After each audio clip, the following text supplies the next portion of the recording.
చూసుకుందాం. ఇది చాలా గూఢమైన గుప్తమైన అర్థములు కలిగినది. బైబిల్ పండితులు, బైబిల్ జ్ఞానం కలిగిన వారు దీన్ని ధ్యానిస్తూ ఉన్నారు. అయితే దేవుని మహాకృప ఆయన తలంపును బట్టి నేను ధ్యానించడానికి దేవుడు అవకాశం నాకు ఇస్తూ ఉన్నాడు. నా కొరకును మీరు ప్రార్థించండి. బిట్టుకు మన వాక్యోపదేశంలోనికి వెళ్ళే ముందు ఒక 2 ప్రకటనలు మీతో చేయాలని ఆశపడుతున్నాను. మొదటిది అందరికి తెలిసింది, అందరూ చూస్తూ ఉన్నాం. పాస్టర్ ప్రవీణ్ ప్రగడాల గారు మొన్నటి దినమందు రాత్రి ఒక కాన్సెప్ట్కి వెళుతూ, ఒక మీటింగ్కి వెళుతుండగా ఆయన అకస్మాత్తుగా ఊహించని పరిధిలో ఆయన మరణించడం అయితే జరిగింది. అనేక మంది వేల సంఖ్యలో క్రైస్తవులు అక్కడ చేరి హాస్పిటల్ దగ్గర వారు మాట్లాడుతూ ఉన్నారు. దీనికి సంబంధించినటువంటిది మనకున్న ప్రస్తుత సీఎం గారు కూడా దాని మీద స్పందించడం జరిగింది. లోకేష్ గారు కూడా స్పందించడం జరిగింది. ప్రార్థన చేద్దాం. ఒక జ్ఞానం కలిగిన, ఒక తెలివి కలిగిన, అన్నిటినీ యందు జ్ఞానము వివేచనము కలిగిన మాటలు మాట్లాడే ఒక అద్భుతమైన ఒక సేవకుడు, దేవుని యొక్క మాటలను తెలియజేసి ఒక గొప్ప వ్యక్తి. అటువంటి తెలివి, అటువంటి జ్ఞానము దేవుడిచ్చినది మరి ఒకరిని మనం చూస్తా ఉండడంలో అది సందేహాస్పదంగా ఉంది. ఎందుకంటే ఆయన మాటల్లో కూడా అంత స్పష్టత, ఆయన మాట్లాడుతున్నప్పుడు ఆ క్లారిటీ అనేది ఆయన మెయింటైన్ చేస్తూ ఉంటాడు.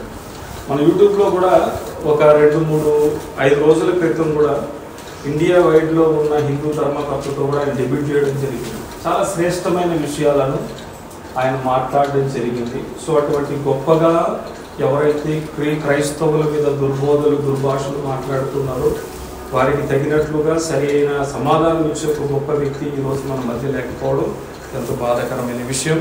ఆయనను, వారి కుటుంబంలో దేవుడు నెమ్మదిలాగా మనం ప్రార్థన చేద్దాం. అలాగే ఇది ఒకవేళ సహజ మరణమా లేకపోతే ఎవరైనా చంపేశారనేది ఇంకా తేలడం లేదు. ఇటీవల చూస్తున్నప్పుడు అది సహజ మరణము కాదు అని అనేక మంది పేర్కొనడం జరిగింది. కాబట్టి ఇది ఎటువంటి తప్పు త్రోవడలు పోకుండా ఇది న్యాయమైన తీర్పు అలాగిన ఒక క్రైస్తవ సహోదరునిగా అతని కొరకు మనం ప్రార్థన చేయవలసిన బాధ్యత మనకున్నది. కాబట్టి అతని కొరకు, అతని కుటుంబం కొరకు, ఆదరణ కొరకు మనం ప్రార్థిద్దాం. మరి రెండవదిగా మా కుటుంబం కొరకు ప్రార్థించండి, నా కొరకును ప్రార్థించండి. నేను ఈ మధ్య ఎక్కువ ప్రయాణాలు చేస్తూ ఉన్నాను. అనేక మండలాలకు వెళ్ళవలసిన అవసరం పడింది కనుక వెళుతూ ఉన్నాను. కాబట్టి నా ఆరోగ్యం కొరకు ప్రార్థన చేయకపోతున్నాను. వీటితో మనం వాక్యంలోనికి వెళ్ళిపోదాం. హోషేయ గ్రంథము 3వ అధ్యాయము. హోషేయ గ్రంథము 3వ అధ్యాయము. ఈ 3వ అధ్యాయంలో 5 వచనాలు ఉన్నాయి. మనం వచనం మార్చి వచనం చదువుకుందాం. మొదటి వచనం చదువుతాం, చూడండి. మరియు యెహోవా నాకు సెలవిచ్చినదేమనగా, ఇశ్రాయేలులు ద్రాక్ష పండ్లు అడలను కోరి ఇతర దేవతలను పూజించినను యెహోవా వారిని ప్రేమించినట్లు దాని ప్రియునికి ఇష్టురాలైన వ్యభిచారిణి యొక్క దాని యొద్దకు నీవు పోయి దాన్ని ప్రేమించుము.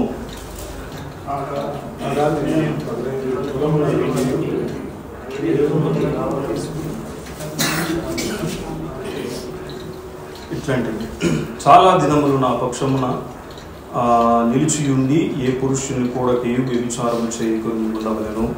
నీ ఎడల నేను అలాగుండును.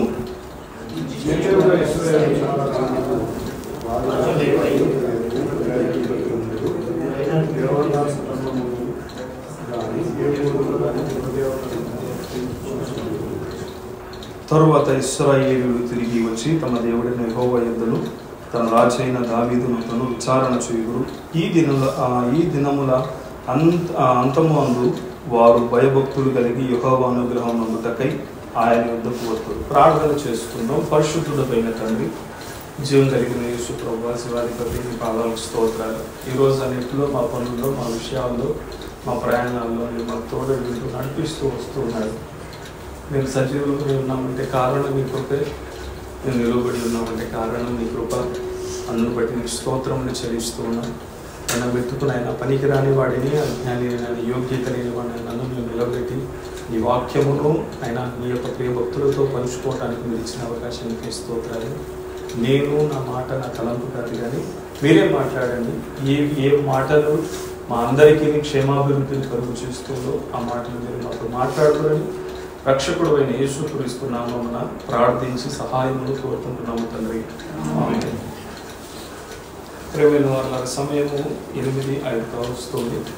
8:40కి మనం ముగించుకుందాం. 35 నిమిషాలు మెట్టుకు. మనం ఇక్కడ మొదటి విషయం మనం చూస్తున్నప్పుడు ఈ యొక్క 3వ అధ్యాయంలో మనకు 4 విషయాలు కనబడుతుంది.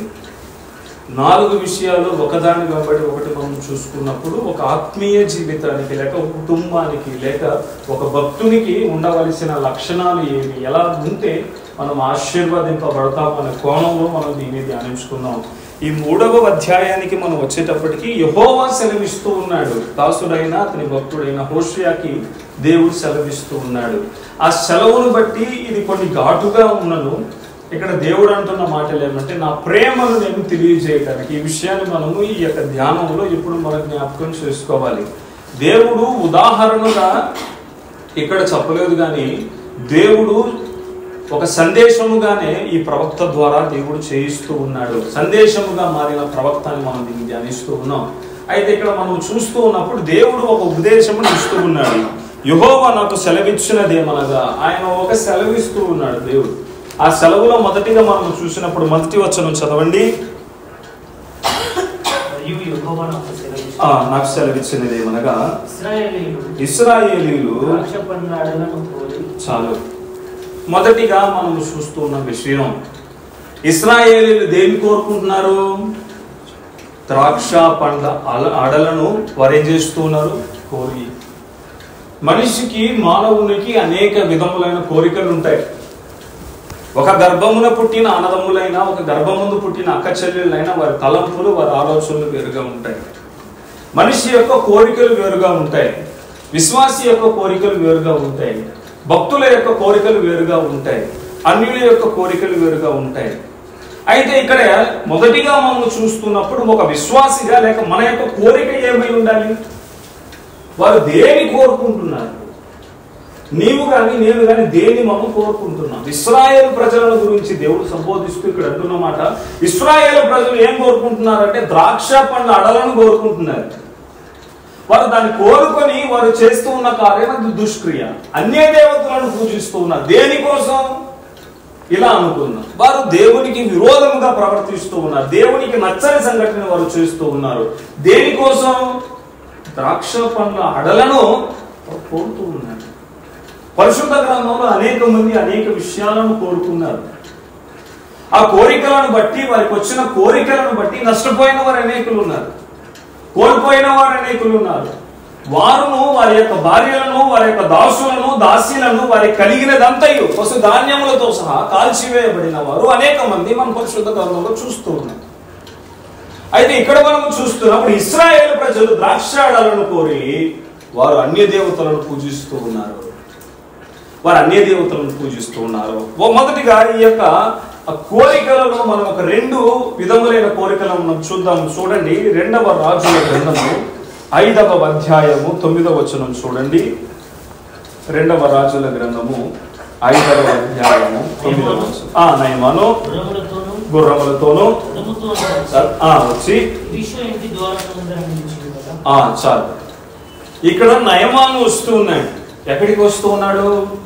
ఎలీషా యొద్దకు వచ్చి ఎక్కడ నిలబడి ఉన్నాడు? చూడండి, ఇది కొన్ని మాటలను మనము దీర్ఘంగా మనము ధ్యానిస్తే, ఆలోచిస్తే ఎంత శ్రేష్టమైన విషయాలు.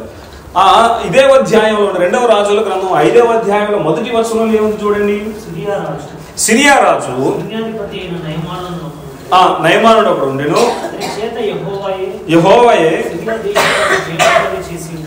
జయము కలుగజేసి ఉండెను కనుక అతడు తన యజమానుల దృష్టికి గనుడై దయపొందిన వాడైను. అతడు మహాపరాక్రమశాలి అయి ఉండెను. చాలు.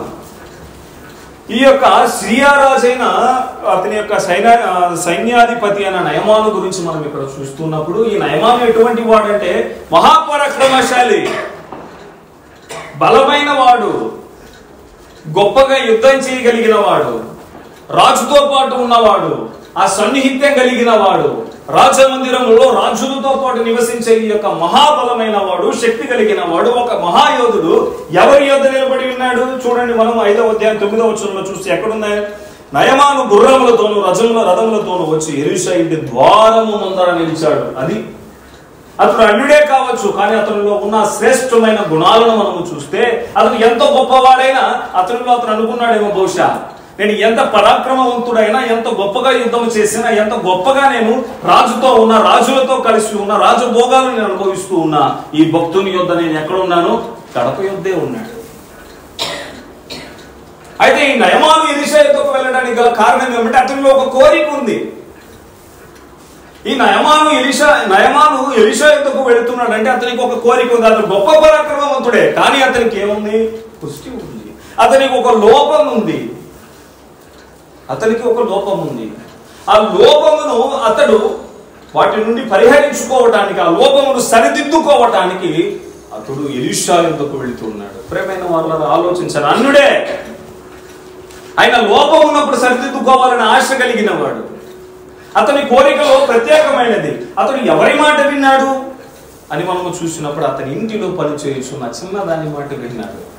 ఆ యవనస్తురాలనుకుందా లేక ఆ చిన్నదాన్ని అనుకుంది? పరిశుద్ధ గ్రంథంలో చిన్నదే ఉంది.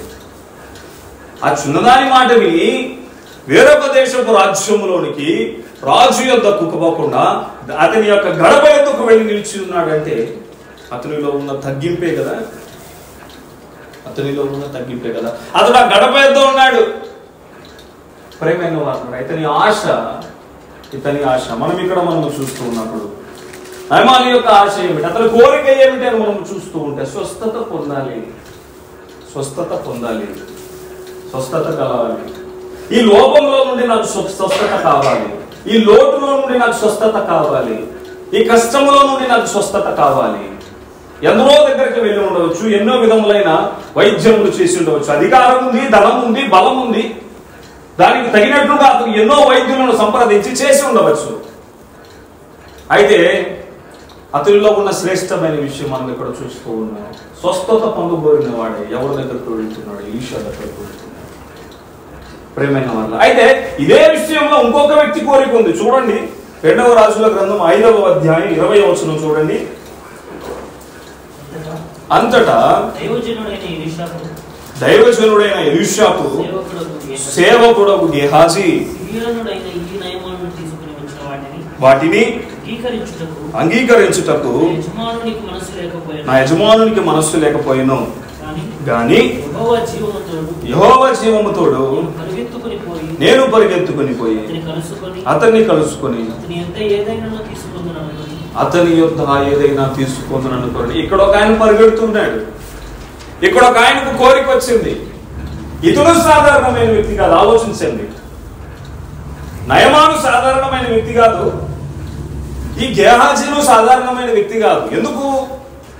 అప్పటికే ఎలీషాను చూస్తే రాజు నుంచి ఎవరైనా భయపడాల్సిందే.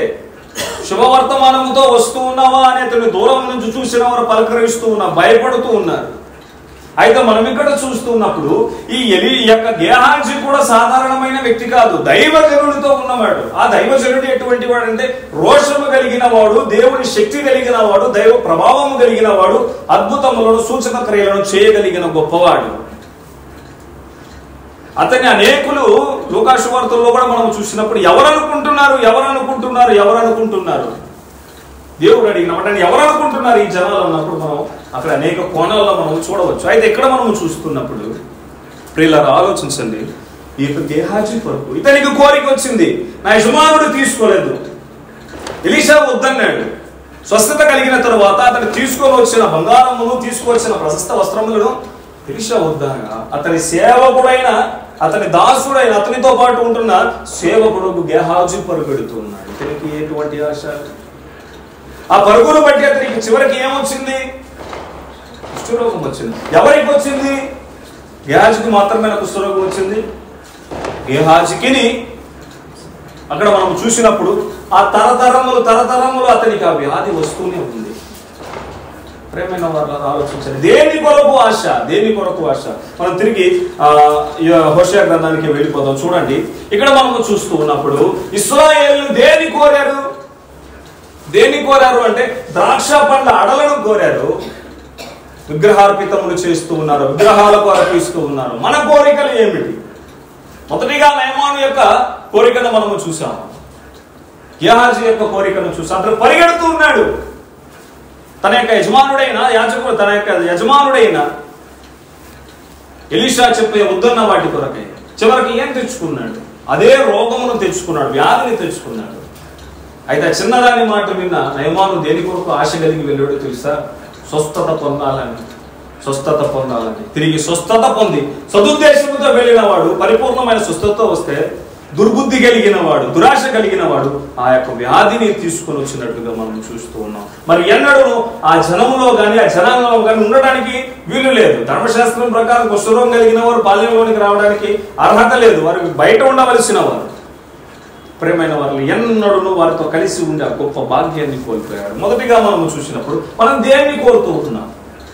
శ్రేష్టమైన వాటిని కోరుతూ ఉన్నామా? దేన్ని కోరుకున్నాం మరి దేని పక్షాన ఉన్నామని మనం చూడండి. 3వ అధ్యాయం 2వ వచనం చూడండి.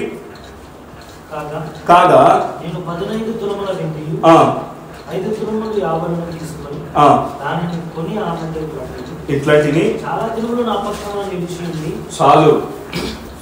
మొదటగా మనం చూసినప్పుడు వాళ్ళ కోరిక ఉంది. రెండవదిగా మనం చూసినప్పుడు పక్షం ఉంది. ఎవరి పక్షాన ఉన్నాం? ఇక్కడ అంటున్నాడు, చాలా దినములు నా పక్షమున నీవేం చేసి ఉండాలి? నిలిచి ఉండాలి, నా పక్షమున ఉండాలి. నీవు నేను ఎవరి పక్షాన ఉన్నావు? నీవు నేను ఎవరి పక్షమున ఉన్నాం? మన పక్షమున ఉన్నవారు ఎవరు? మనం ఎవరి పక్షం ఉన్నామని పక్కన పెడితే మన పక్షమున ఉన్నవారు ఎవరు? ప్రేమైన వారు ఆలోచించండి. ఈ యొక్క రాత్రికాల సమయం ముందు మనం ఎవరి పక్షంలో ఉన్నాం? మన పక్షంలో ఉన్నాము. దావీదు ఆ ఫిలిష్తీయులను చూడగా అందరూ వెనుక తీస్తూ ఉన్నారు గొలియాతును చూసినప్పుడు. అయితే దావీదు ఒక శ్రేష్టమైన మాట అక్కడ ఉపయోగించాడు, ఒక పదజాలాన్ని అక్కడ ఉపయోగించాడు. ఆ తన దేవుని యొక్క గొప్పతనాన్ని ఉపయోగిస్తూ ఉన్నాడు. శ్రేష్టమైన దేవుణ్ణి, ఆ నామాన్ని ఆయన ఉచ్చరించి ఆయన పక్షంలో నిలబడి యుద్ధము చేస్తూ ఉన్నాడు. యుద్ధం ఎవరిది? యెహోవాదే. ప్రేమైన వారిని ఆలోచించండి. అయితే 1 సమూయేలు గ్రంథము 24వ అధ్యాయం 15వ వచనంలో ఒక మాట చూద్దాం. చూడండి. 1 సమూయేలు గ్రంథము యెహోవా నీకును నాకును మధ్య న్యాయాధిపతి తీర్పు తీర్చును గాక. ఆయనే సంగతి విచారించి నా పక్షమున వ్యాజ్యమాడి. చాలు. ఇక్కడ ఎవరు అంటున్న మాట? దావీదు అంటున్న మాట, సౌలుతో అంటున్న మాట. సౌలు ఆ గుహలో నిద్రపోయినప్పుడు దావీదు వెళ్ళి ఆయన ఆ యొక్క వస్త్రపులో నుంచి ఒక భాగమును ఆయన చింపుకొని వచ్చిన తరువాత బయటికి వచ్చి దావీదు మాట్లాడుతుండగా దావీదుతో ప్రేమగా సౌలు మాట్లాడిన తరువాత దావీదు ఇక్కడ అంటున్న మాట ఏమిటో తెలుసా? ఇక్కడ చూసినప్పుడు యెహోవా నీకును నాకును మధ్య న్యాయాధిపతి తీర్పు తీర్చునుగాక. ఎవరు తీర్పు మధ్య? ఎవరు తీర్పు? దేవుడు తీర్పు తీరుస్తాడు, దేవుడు న్యాయము తీరుస్తాడు. దేవుడు తీర్చిన న్యాయములో, దేవుడు తీర్చిన తీర్పులో అన్యాయం అనేది ఉండదు. అయితే దావీదు ఒక శ్రేష్టమైన మాటని ఇక్కడ వాడుతున్నాడు. చూడండి. నీకును నాకును మధ్య న్యాయాధిపతి తీర్పు తీర్చునుగాక. ఆయనే సంగతి విచారించి, ఎవరి పక్షాన అన్నాడు చూడండి, ఆయనే సంగతి విచారించి నా పక్షమున వ్యాజ్యమాడును. దావీదు జీవితంలో ప్రతిసారి దావీదు దేవుణ్ణి ముందుంచాడు. దేవుణ్ణి ముందుంచిన ప్రతిసారి దావీదు గెలుస్తూనే వచ్చాడు. దావీదు దేవుడిని విడినట్లుగా, దేవుడు దావీదుని ఎడబాసినట్లుగా మనం ఎక్కడ చూడలేదు. ఒక్క విషయంలో తప్ప దావీదులో ఎటువంటి పాపం లేదు. కుమారులు పాపాత్ములయ్యారు, కుమార్తె చెడిపోయినట్లు ఉంది, భార్యలు అవమానపరిచారు, హేళనపరిచారు, అవన్నీ జరిగినను, సొంత కుమారుడే తరుముతున్నను దావీదు యొక్క భక్తి జీవితం అనేది ఎన్నడూ వీడలేదు. దావీదు జీవితంలో ఆ భక్తిని, దేవుని పట్ల ఉన్న ప్రేమను ఎన్నడూ విడక, అది యుద్ధమైనా, అది విందైనా, అది సంభాషణలైనా దేవుని యొక్క ప్రస్తావనలను, దేవుని యొక్క మాటలను తెలియజేస్తూ అతను జ్ఞాపకం చేసుకుంటూ ధ్యానిస్తూ దేవుణ్ణిలో లీనమైపోయాడు దావీదు. అందుకే అంత శ్రేష్టమైన వ్యక్తిగా, అంత గొప్ప వ్యక్తిగా దేవుడు ప్రస్తావిస్తున్నాడు దావీదును. నా పక్షమున వ్యాజ్యమాడువాడు ఎవరు? నా దేవుడు. దేవుని పక్షమున ఉన్న వారికి అపజయం లేదు, దేవుని పక్షమున నిలబడిన వారికి అపజయం లేదు. ప్రేమైన వారిని ఆలోచించండి.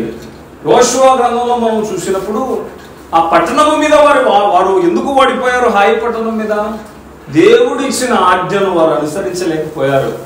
బాల్యంలో పాపం ఉంది, దేవునికి విరోధమైన కార్యం చేశారు కనుక ఆ పాపము పరిహరించేంత వరకు మీకు విజయం రాదు. సుమారు 35 మంది వరకు అక్కడ చనిపోయినట్లుగా మనం చూడవచ్చు. అయితే ప్రియులారా ఆలోచించండి, ఆయన నీ పక్షాన ఉంటే లేక ఆయన నా పక్షాన ఉంటే మనకు ఎదురయ్యే సమస్యలైనా మనకు ఎదురయ్యే ఏ యొక్క ఇబ్బందులైనా దేవుడు మనకు సహాయం చేస్తాడు. కారణం సృష్టిలో ఉన్న మనము సృష్టికర్తే మనకు సహాయకుడుగా ఉన్నప్పుడు మనకి ఎవరు విరోధంగా ఉంటారు? విరోధంగా లేచినను ఎవరు జయించగలరు? ప్రేమైన వారు ఆలోచించండి. ఇక్కడ హోషేయ గ్రంథం 3వ అధ్యాయంలో దేవుడు అతనికి సెలవిస్తున్నమాట, నేను నీకు కొన్ని ఇక్కడ మనం చూసినప్పుడు 15 తులముల వెండియు ఎదుము యవ్వలను తీసుకొని దానిని కొని ఆమెతో ఇట్టాడు. ఆయన కొని ఆయన అంటున్న మాట, నువ్వు ఎవరి పక్షాన ఉండాలి?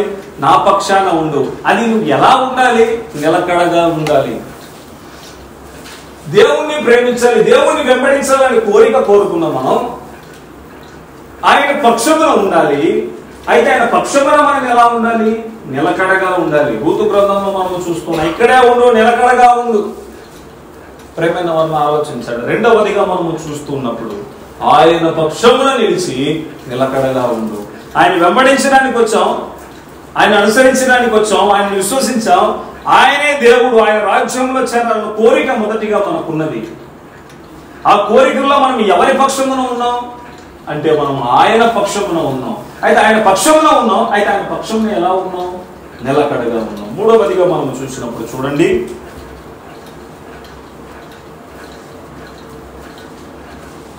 ఇక్కడ మనము చూసినప్పుడు 3వ వచనం చదివేసేయండి. చాలా దినములు నా పక్షమున నిలిచియుండి కూడకయు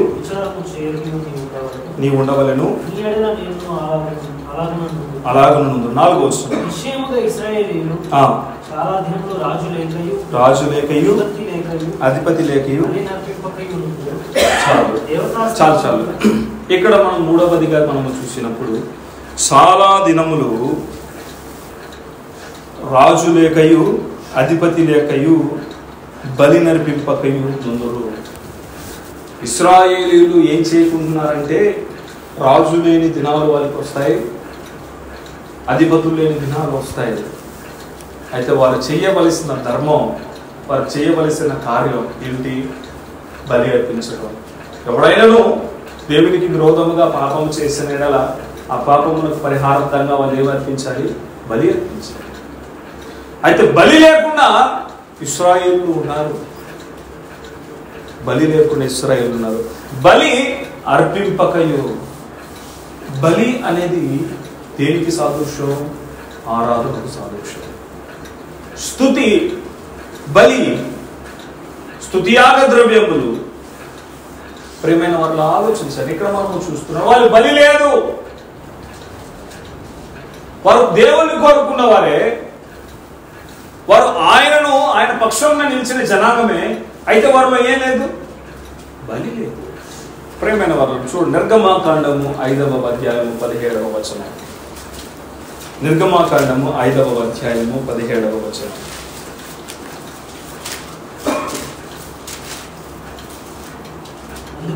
అందుకతడు, మీరు సోమరులు, అందుచేత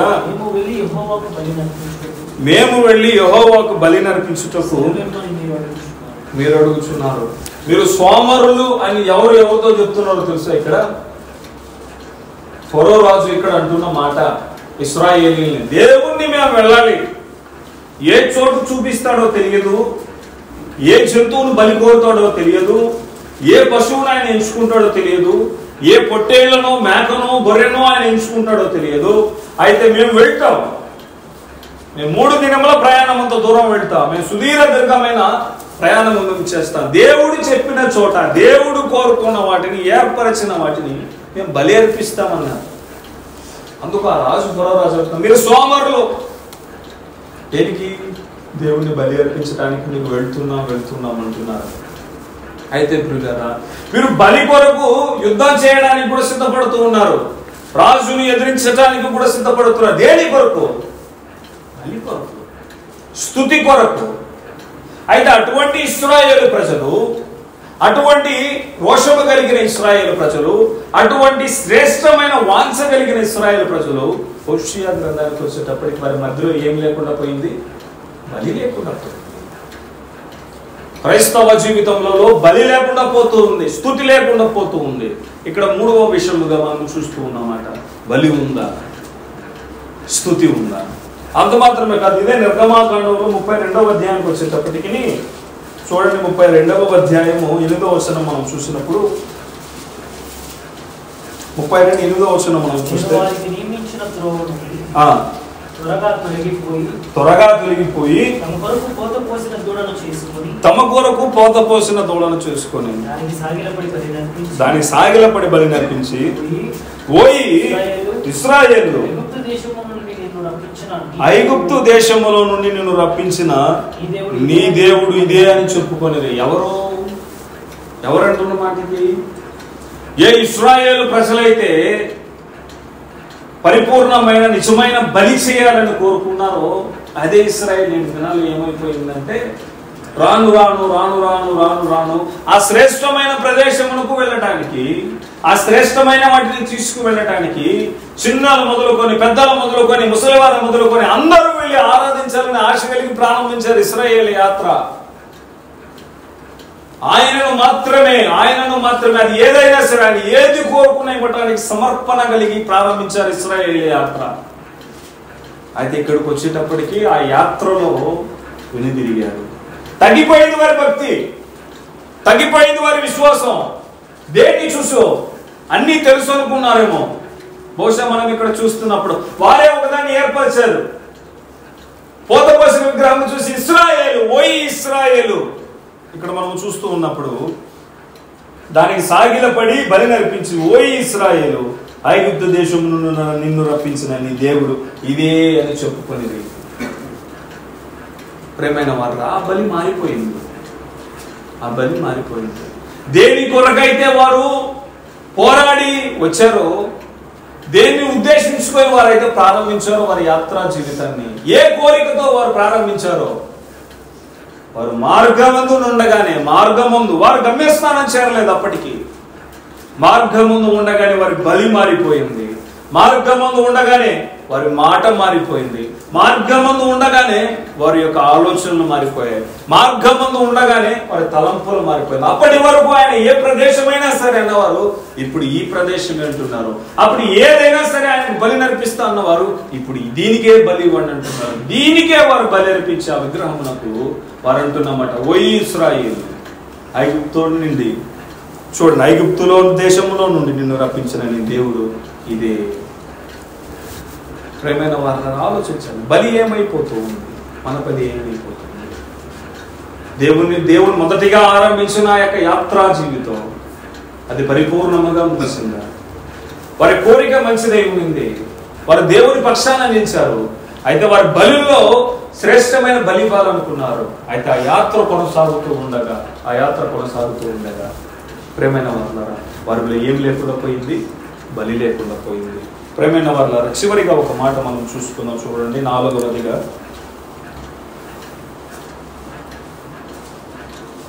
నాలుగో వచనం చూడండి.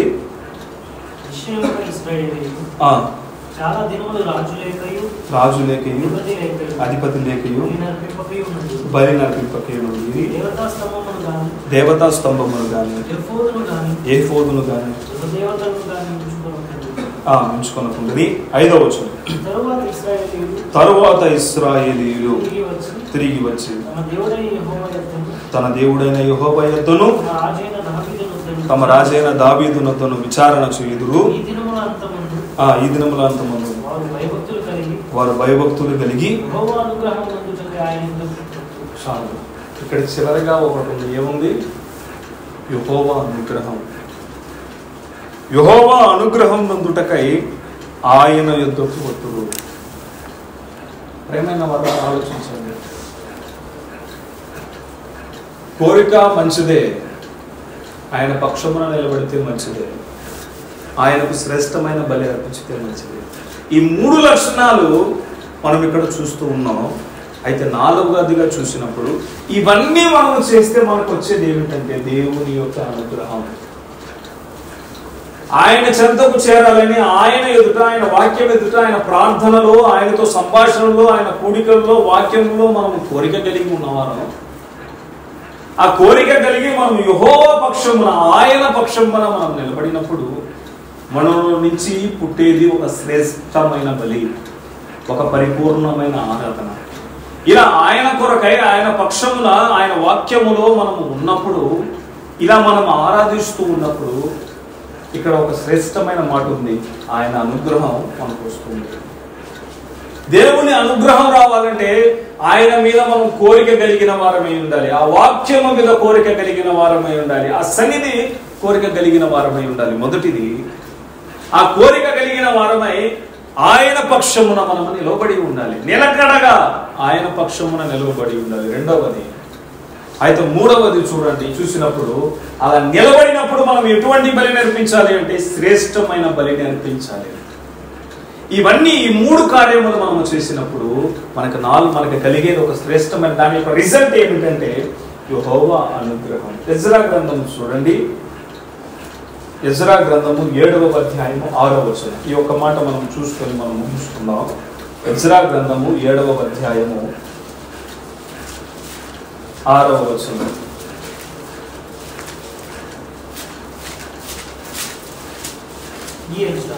ఈ ఎజ్రా ఇశ్రాయేలు దేవుడైన యెహోవా అనుగ్రహించిన మోషే యొక్క ధర్మశాస్త్రమందు ప్రవీణత గల శాస్త్రి, మరియు అతని దేవుడైన యెహోవా హస్తము అతనికి తోడుగా ఉన్నందున అతడు ఏ మనవి చేసినను రాజు అనుగ్రహించును. ప్రియమైన వారలారా, మనం ఇక్కడ చూస్తూ ఉన్నప్పుడు ఈ ఎజ్రా ఇశ్రాయేలు దేవుడైన యెహోవా అనుగ్రహించిన మోషే యొక్క ధర్మశాస్త్రమునందు ప్రవీణత గల శాస్త్రి. ఆయన చేసినది కార్యం ఒకటే. ఎజ్రా ఏం చేశాడు? యెహోవా ద్వారా మోషేకు అనుగ్రహించిన ఆ ధర్మశాస్త్రమును, ఆ వాక్యమును ఆయన ఏం చేస్తూ ఉన్నాడు? ప్రవీణత కలిగిన వాడు, అంటే దాన్ని పరిపూర్ణముగా క్షుణ్ణంగా ఎరిగినవాడు. అంటే మనం ఎలా ఆలోచిద్దాం? అతని ఆలోచన దేని మీద ఉంది? ఆ గ్రంథము మీద. అతని ధ్యానం దేని మీద ఉంది? ఆ గ్రంథము మీద. అతని యొక్క ఆలోచన దేని మీద ఉంది? ఆ గ్రంథము మీద. ఆ గ్రంథాన్ని ఆయన కోరుకున్నాడు. ఆ కోరుకున్న గ్రంథం పక్షాన నిలబడి దాన్ని ప్రవీణతను పొందుతూ ఉన్నాడు. దాంట్లో ఉన్న శ్రేష్టమైన విషయములను అతడు ధ్యానిస్తూ ఉన్నాడు. అది ఎప్పుడైతే ఈయన ఆ ధ్యానాన్ని, ఆ యొక్క ప్రేమను దేవుడు చూశాడో, ఇక్కడ ఒక శ్రేష్టమైన విషయాలు ఉన్నాయి. అక్కడ మనం రెండవదిగా చూస్తున్నాం. మరియు చదవండి, మరియు ప్రవీణత గల శాస్త్రి అంటూ, మరియు అతని దేవుడైన యెహోవా హస్తము. చాలు. మొదటగా ఇక్కడ ఏముంది? ఏ దేవుడు అంటున్నాడు ఇక్కడ? అతని దేవుడు. ఏ గ్రంథమును ధ్యానించాడో, ఏ గ్రంథమును వివరించాడో, ఏ గ్రంథమును పరిశీలించి చదువుకున్నాడో, ఆ గ్రంథములకు అధిపతి ఉన్న ఆ దేవుడు అతని దేవుడు అంటున్నమాట. అతని దేవుడైన యెహోవా హస్తము అతనికి తోడుగా. ఈ హస్తము తోడుగా వస్తుంది. ఈ హస్తము తోడుగా వస్తే జరిగే కార్యాలు అద్భుతాలు. ఆయన హస్తము, ఆయన రెక్కల కింద ఆశ్రయము. ఆయన హస్తము ద్వారా మనకు మేలు జరుగుతుంది. శత్రువుల నుండి మనకు విజయం అనుగ్రహించడానికి ఆయన హస్తము మనకు సహాయపడుతుంది. అయితే ఎజ్రాకు ఆయన హస్తం వచ్చింది. ఆ హస్తము అతనికి తోడుగా ఉన్నందున అతడు చూడండి, అతడు ఏ మనవి చేసినను రాజు అనుగ్రహించిన. అతడు ఏ మనవి చేసినా సరే రాజు యొక్క అనుగ్రహం ఉంది. రాజు యొక్క అనుగ్రహం ఉంది. ఆ రాజు అనుగ్రహం రావడానికి గల కారణం ఇక్కడ ఏమిటంటే, ఇతడు ఎవరి అనుగ్రహాన్ని పొందుకున్నాడు? దేవుని అనుగ్రహాన్ని పొందుకున్నాడు. దేవుని అనుగ్రహం పొందుకున్న ఇతడు ఏ మనవి చేసినా రాజు అతనికి అనుగ్రహిస్తూ ఉన్నాడు. ప్రియమైన వారులారా, ఇది మనకు ఒక పాఠం. హోషేయ గ్రంథం 3వ అధ్యాయంలో మనము ఆ 5 వచనాల్లో మనం చూసినప్పుడు యెహోవా సెలవిస్తున్న మాటల్లో దేవుని యొక్క ప్రేమను వెల్లడించేస్తూ చెప్తున్నాడు. హోషేయ వెలపెట్టుకొను. ఆ మాటను, నేను ఆ వచనమును మనం దాటి వచ్చాం. కారణం, మనం దాన్ని ఆ ఆరాధనలో కూడా చూసుకోవడానికి శ్రేష్టమైన వచనం ఉంది. వెలపెట్టి కొన్నాను నిన్ను, కాబట్టి నువ్వు వేరొక పురుషుణ్ణి అంటే వేరొక దేవతను వేరొక దేవుణ్ణి నీవు పూజించడానికి స్తుతించడానికి వెళ్ళడానికి వీల్లేదు. కారణం నేను ఒక వెల ఇచ్చుకున్నాను. అమూల్యమైన ఆయన రక్తము ద్వారా విలువ పెట్టి కొనబడిన ఆయన జనాంగం మనం. ప్రేమైన వారిని ఆలోచించండి. ఆ వచనాల్లో దేవుడు మాట్లాడుతూ ఆయన బాధను వెల్లడి చేస్తూ ఉన్నారు. వాళ్ళు ద్రాక్ష పండ్లను అడలను కోరి అన్య దేవతలను పూజిస్తున్నారు హోషేయ.